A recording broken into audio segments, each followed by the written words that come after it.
Good evening. Governor Rick Scott has ordered the Florida Department of Law Enforcement to launch an investigation into the response to the shooting at Stoneman Douglas High School in Parkland. This after new reports suggest that as many as 4 deputies with the Broward Sheriff's Office did not enter the school and engage the gunman. Meanwhile, the debate continues to escalate about the nation's largest gun lobby as the last of the 17 Parkland victims is laid to rest. First Coast News anchor Jeff Valin joins us now from the studio with more tonight. Jeff.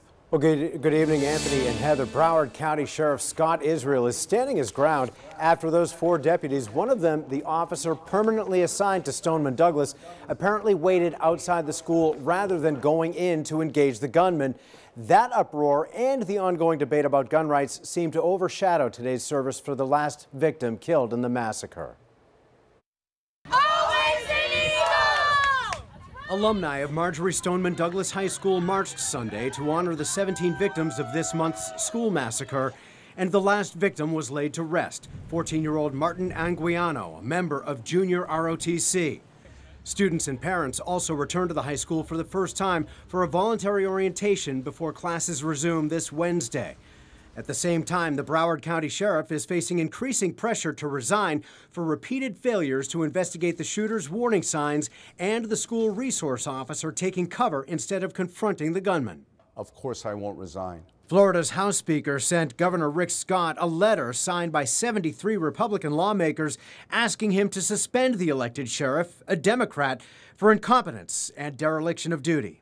The NRA, meanwhile, is still resisting calls to ban assault weapons or bump stocks, which help semi-automatic rifles mimic automatics. The NRA also pointing blame elsewhere. The Broward County Sheriff's Office, who I think we need to have a conversation about as well, because this all stems from their dereliction of duty. And I know they say now it's 23 times that they had calls in addition to 2 FBI tips. That statement drew a rebuke from a student survivor. She is serving the gun manufacturers. She's not serving the people of the NRA, because the people that are joining the NRA, 99.9% of them are amazing people that just want to be safe, responsible gun owners. Congress will likely pick up the gun debate when it returns from a 10-day recess Monday. And former Miami Beach Mayor Philip Levine, who's currently a Democratic candidate for governor, is planning a rally for gun law reform at the State House in Tallahassee with comments to begin at 11. It follows a rally and visit by Stoneman Douglas students last week. Live in studio, Jeff Valin, First Coast News on your side.